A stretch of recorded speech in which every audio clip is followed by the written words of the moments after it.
Welcome, audience, to KBA Vendor Viewpoint. This is Selena Parrish, KBA Director of Membership, Products, and Services. Today, we are featuring Bankers Alliance. Bankers Alliance is owned by Kentucky Bankers Association and 31 other state banking associations. They offer a family of services that includes Compliance Alliance and also Review Alliance. Joining me today is Scott Daugherty, President and General Counsel with Bankers Alliance, and also KBA member bank, Lewisburg Banking Company's President and CEO, Edna Hughes, and Mandy Henley, Lending and Mortgage Compliance Officer. Thank you all so much for being on today's podcast. Scott, let's kick it off. Tell the audience all about Bankers Alliance and the services that you're providing to KBA members throughout the Commonwealth.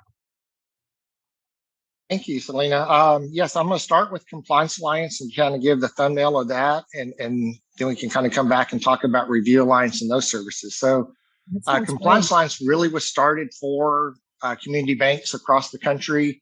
We started this about 12 years ago, and it really, if you remember that time, was when Dodd-Frank was introduced. And we knew we needed to do something to help those community banks with all the new regulations they were facing, and it has grown and grown since then. I attribute that to the bankers that we work with because they give us all of our ideas and suggestions on new tools and services that we can offer. Because we very much are, we're owned currently by 32 state bankers associations across the country. So we are very much a part of those associations. Our board is made up of the state exec from each of those associations. So I have a 32 member board of directors that is made up of all of the state execs like Ballard. So we get a lot of good input from the associations and then great input from our banks. So the services we offer through the Compliance Alliance, we have over 1,900 tools. These are policies, procedures, worksheets, flow charts, anything we can think of to make compliance easier for the bank. Then we have our hotline service where we answer questions for the banks. Last year, we answered about 60,000 questions. This year, we're going to be about the same number. And while that number is really impressive, the number I'm more concerned about and that we really focus on is the satisfaction rate. Out of those questions, we run at a 99.9% satisfaction rate. Last year, we had 12 out of the 60,000 that were rated unsatisfactory. This year through last Friday, there were 10. So we're doing a little bit better this year. We would love to say we're perfect and we never have anything rated unsatisfactory, but that's just not really realistic. But what we do, much like the associations, if one gets rated unsatisfactory, we reach out to that bank immediately to find out, why they weren't satisfied and what we can do to fix that. We also offer a review service. You can send us your policies, procedures. We'll review them, send you back a checklist of anything that needs to be changed with suggestions of those changes. We also do a couple of webinars every year. We have what we call our huddle where banker compliance people can talk to each other. So it's really the gamut of anything we can think of to help those banks with compliance. The other thing that a lot of banks don't realize we do for them, if they're a member of Compliance Alliance, is we'll do an annual website review for them as well. And that's where we'll just go through and make sure that website is compliant with all the regulations. Certainly. And I know your team there at Compliance Alliance definitely stays busy. And Edna and Mandy, Lewisburg's been a member of Compliance Alliance since 2016. Edna, how did you all get it all kicked off and started? What did you do that you saw when you were introduced to Compliance Alliance that thought they would be maybe help make your life a little easier there at Lewisburg Banking Company? Absolutely, Selena. I think probably you were the one who informed me about this service that was available for subscription. And so we gathered several people from our team, and we had the live demo. And I just recall very much so that I think it was around July, and everyone was stunned with what we saw. And we said that it was like Christmas in July for our employees and for Lewisburg Banking Company. And it has continued to be a gift to us all these years later, no matter the time of the year. And we're a small independent bank. We've operated continuously under the same charter since 1894. So we're about 175 million in assets. So as you can imagine, we still are a bank that has a lot of people that wear a lot of different hats. And we don't have necessarily someone that can sit around and write all these policies and look up everything. And so we needed some help. I think I had maybe mentioned to you, I've been in banking for over 40 years, and I remember when we had 3 or 4 policies, the big 3 or 4. And now I think we've got something in the 70s, even though some of them might be 1 page, 3 pages, 150 pages. But it has become quite a daunting task.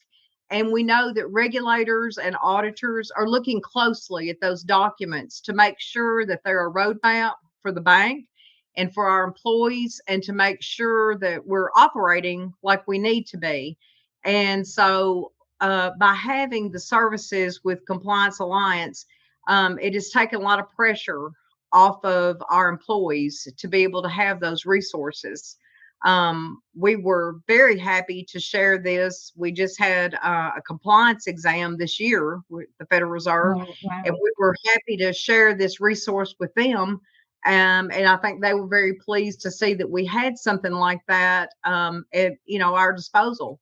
So I just really cannot say enough about it. I try to share it with my other bank peers whenever I can. And we certainly would be happy for anyone to call us to talk about it more if you don't know about it, because you need to, I promise. Thank you. That's a great tip for the audience. We do have it open for every one of our employees. In the beginning, it was not, probably maybe kind of an oversight, but every single employee that we have can get in there. Now, obviously, some of the tellers may not have need to, but sometimes we say, well, if you'd like to read more about why you've got to collect the driver's license every time or different information, then you can look that up if you want to. So it's kind of an educational tool, because we feel like that the more people that work here are engaged and know why they have to do something, I think that it makes people more aware the next time they have to do it. Oh, this is why I'm doing it. They remember to do it. So we just love it. And Mandy has done so much with the program, and she is able to do lots of things with policies, procedures, and she worked very closely in the compliance exam recently. And I think that this came in very handy during that time, and also with some of the findings in helping us to get on the right path to maybe define a few things a little bit better that they wanted to see. Okay. And Mandy, on a daily basis, what would you say the top tools or resources are that you think Compliance Alliance brings to the bank? I have a few, probably more than a few. I do use, as Edna said, we are, of course, a smaller bank. And when we began our journey with Compliance Alliance in 2016, as most people in compliance will know, that was a pretty pivotal point, as TRID had just been established the year prior. And basically, in that journey, starting there and getting pulled into compliance, for a long time, it was Edna, and then it was Edna and myself. And when we wear these many hats and you have your other jobs, it's nice to have that resource right there. We describe it kind of like a 12th man. It's really an extra employee to be able to pull in and use for quick reference. So in my day-to-day, when I have a lender call and ask a question about a particular loan that they're going to do, or operations call and say, hey, if we wanted to implement this particular product or this particular marketing strategy, let us know what we can do compliance wise. What side is that going to look like? So on the daily, I use chat feature probably number one. That is my absolute favorite because it's quick. Everyone behind the chat feature, which literally is just pulling up the website, which is always up, and then clicking a button, and they're right there. And it's a very quick response. It's a quick and fluid interaction. It's not a post a question and wait a long time. I'm pretty impatient, so that works really well for me as far as getting that answer that I need, so I can then get that to the employee that needs it, or find out the information for myself and then move on in our day. You know, it's wonderful to be able to do that and not spend, you know, a better part of an hour researching through different books or different websites, or, you know, what did I know? And that's the beauty of it, is with the chat feature being that accessible and that fast. You could even, you know, maybe something you think you know, but you just want to check it. It allows you to do that without taking up a large amount of time to do so. So that's probably my number one. I participate in the huddles that Scott mentioned. There are monthly compliance huddles where you can register for those. And upon doing so, you can submit a question. If you have something that you've just kind of had on the back burner that you want to discuss. So it's not just having that tool and those experts, it's having a peer group, a peer resource as well, because everyone else who was on that compliance huddle, you know, may need to know that question as well, or may have asked a question that you didn't even think of. So the webinars, the huddles, they have a back to basics, quick minute information, lots of different resources to give you just little snippets, as well as take deep dives where I use it for policy templates. Should we need a policy? Regulatory tracking to see what's going on in regulatory news with compliance, so that I know I'm staying on top of everything I have to. Very vital when you are doing multiple jobs, and compliance isn't the only hat you wear. Because a lot of times I like to say Compliance Alliance helps with what I didn't know that I didn't know. Making sure that I know the news that's coming up, and that I know regulatorily what I should have in place that maybe I didn't know, that I don't have to wait for an examiner to come and ask. Exactly. So that helps a lot as well. And so policy and procedure templates, it's just a constant font of information that's very, very readily accessible. I think it's great that right there at your fingertips, you've got your assistant, and Absolutely. they're just waiting for you to just ask the question in the chat, and you generate your answers. So, and they're very, very friendly, very knowledgeable. I haven't asked a question yet that they've made me feel like a dummy for. There are a few where you're thinking, you know what, I probably should know this, but I'm going to ask anyway. And they're always very gracious, not just quick, but great customer service. And you'll find in the chat feature or the hotline feature a lot that you will get reoccurring experts. So it's nice because you kind of form this friendship with someone you've never met, but they know you, and they'll ask about how you are, and are still quick and efficient, but it's familiar as well. Yes, that's wonderful. And Scott, can you give us a rundown of how fast does a bank get up and running on Compliance Alliance if they sign up for the live demo and take a look at what you are offering? Like Edna referenced, they started out by just looking at a demo. Give our audience an idea of how fast does a bank get up and running where they're actively engaged with all of your tools and resources? That's a great question. It really depends a lot on the bank, but we can get the typical way it works is a bank does the demo. We give them a free trial where they can get in and use the service for a couple of days and really get kind of like, this is what the policies look like. That way they can do it at their own time and look at it. But, we've also, and so, usually that runs, takes about a week process is the norm. But, we've had banks where they've had, I had a CEO that called me. And he's like, my compliance officer just walked in the door and they are going to quit if I don't get them some help. How quick can you get us signed up? Yeah. We had them up and going on the website within an hour. So, if we run into a situation where someone needs to get it today, we can get them online today. It takes about an hour to get the bank set up in the system and get them their username and passwords. I always recommend the demo so you can actually see how to find things on the website, but we can get a bank up and running within an hour if they make that decision. And I so get it's really that quick. Yeah. And that's the amazing thing about Compliance Alliance. What you're offering touches every department at the bank. It could be, in addition to the compliance officer, it's also HR. You've got tons of tools for the HR department and all the different levels of support that the bank needs.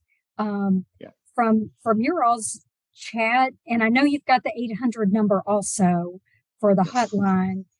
Do you find there's a consistency of certain topics that get called in or chatted about?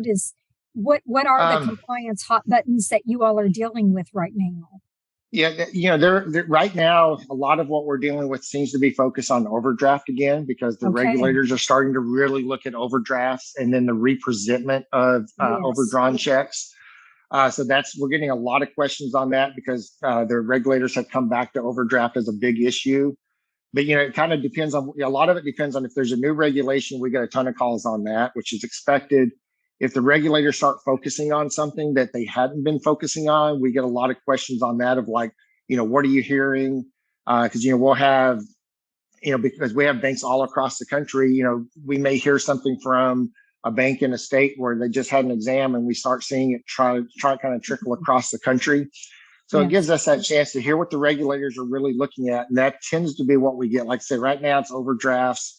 Exams are always a big, what are you hearing about people that go through exams? And I know that's a fairly frequent question that we do handle in the huddle as well, because they want to hear from their peers of what went on in that exam. Otherwise it just runs the gamut. We do answer any question that touches on banking and compliance, we answer. So we get, like you said, HR questions, trust and wealth management questions. We get a ton on lending, because that's always a hot topic of, kind of do this loan. Obviously, we're coming out of the pandemic sort of, during PPP loans, we got a ton of questions on that. We actually created about 90 tools for the PPP loans in the pandemic that we actually made available to every bank in the country, whether they were a member or not, because we knew we needed to help all the community banks. So it kind of like, we kind of look at what's hot and what's going on in the banks and how can we help them with that. So that's, like I said, right now it does tend to be the overdrafts and what's going on in exams. Because we're at year end, we also get a lot of those, what do we need to do at the year end? We actually have a year end checklist, so we get a lot of questions on that over the next couple of weeks. So because the banks are kind of hitting their year end, and there's certain things they're needing to do from a compliance standpoint. Yes. And do you meet with the regulators? Do you get a chance to sit down with the Fed or FDIC, OCC? We do. Different people on my staff will meet with different ones in different parts of the country. And I also regulate a lot of panels where the regulators are on. I've actually fairly recently was on a panel with all the four federal regulators, so CFPB, OCC, the Fed, and FDIC. And I know the FDIC person that we had on there was actually out of Louisville. So he was covering all the Kentucky banks. So we do meet with those folks on a regular basis. We also make it our service, the Compliance Alliance service is available to all regulators, federal and state. Because we want them to see what we're doing. I know for a fact that the FDIC uses it because it's in their training library. So we know that they're extremely familiar with it. I know the OCC, at least several of the regional offices have made it available to their staffs, as has the Fed. Now the CFPB doesn't, but the CFPB is a whole different animal. But the other three federal regulators all have it available to their exam staffs. Yeah. That's incredible. That's great to know that our examiners are even taking a look at what Compliance Alliance is providing.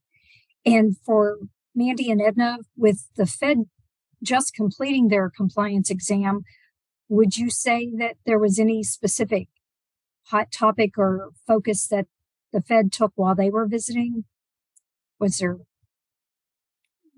presentment or representment and overdraft at top of mind for them? Not necessarily. The representment side of things that had kind of we had our exam, and that had kind of really come into the fold, which of course, as Scott said, that is huge right now. I know when I was on the huddle last month, we discussed that, and the questions just kept going back to that, because that is kind of the hot button issue. We talked a lot about fair lending, as usual, as a lot of exams will. Okay. They tend to discuss that a lot. They did take a bit of a different approach. It wasn't necessarily just the let's see, what you've got on the books and what this is, but it was kind of a transformative way that we hadn't seen in the past, and how they started evaluating what we were doing. And a lot of that did rely on procedure and policy. Mm-hmm. So it was great to know that we kind of had a backup, and let them come in and know that we were ready, and we were had everything in place that we needed to for that, since they were looking from that viewpoint. Yes, that's wonderful. And Scott, do you want to touch on, as far as with Bankers Alliance having Compliance Alliance and also Review Alliance, do you want to give the audience just an overview to let them know what the other part of Bankers Alliance is doing? Yes, absolutely. We, like I said earlier, we do try to listen to our bankers and give them what they need. And that's how Review Alliance came about. Review Alliance has two components to it. One component is audits. And I never talk a lot about audits because every banker knows exactly what an audit is. Nobody loves them. Nobody even likes them. They're just a necessary evil. And we don't do a ton of the audits, but we do help banks, especially in some of the rural areas where they struggle to find someone to come and do their audit. We will do that. The other part of that we started 2 years ago. So in January of 2020, we started what we call Virtual Compliance Officer.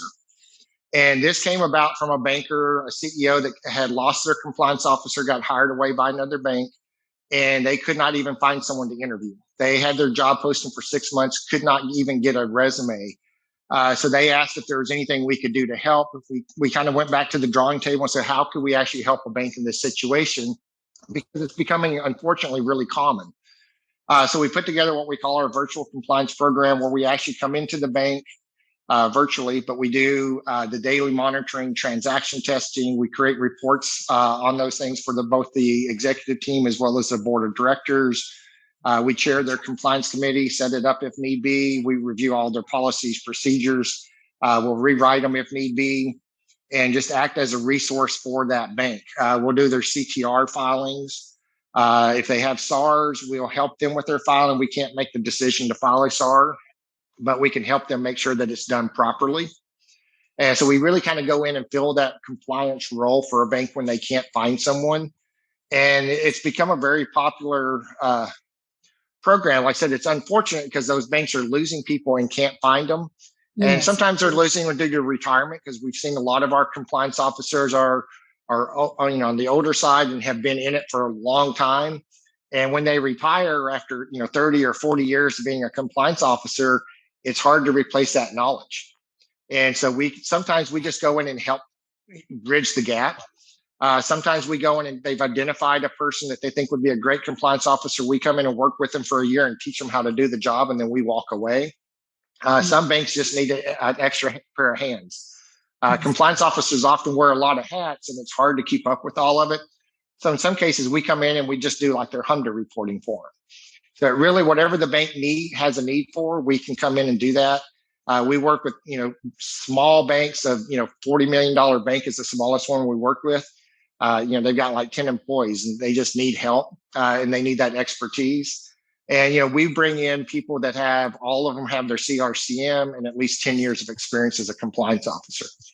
So we're bringing in that expertise they can't find. Definitely. And Edna and Mandy, thank you so much for letting our audience know that they can reach out to you if there are questions from other KBA members who are not using Compliance Alliance. And Scott, for the audience, what is the best way for them to get started with Compliance Alliance? Is there a specific contact that you suggest that our audience reach out to? Yes, absolutely. There's a couple of things they can do. They can go to our website and sign up for a demo. They can also call. We have a toll-free number they can call. That toll-free number is 888-353-3933. And Brittany can help get them set up on that demo and get them all registered and everything. And of course, as you're out talking to your bankers, they can also reach out to you, and you're always great about getting us that information. So any of those three ways would work. They can, whichever is easiest for them. We want to make it as easy as possible for them to get a hold of us and get signed up for a demo. And we also have that information on KBA's website at kybanks.com. Thank you, Scott. Thank you, Edna. Thank you, Mandy, for being on today's podcast. Until next time, this podcast is a wrap. Have a great day, everyone.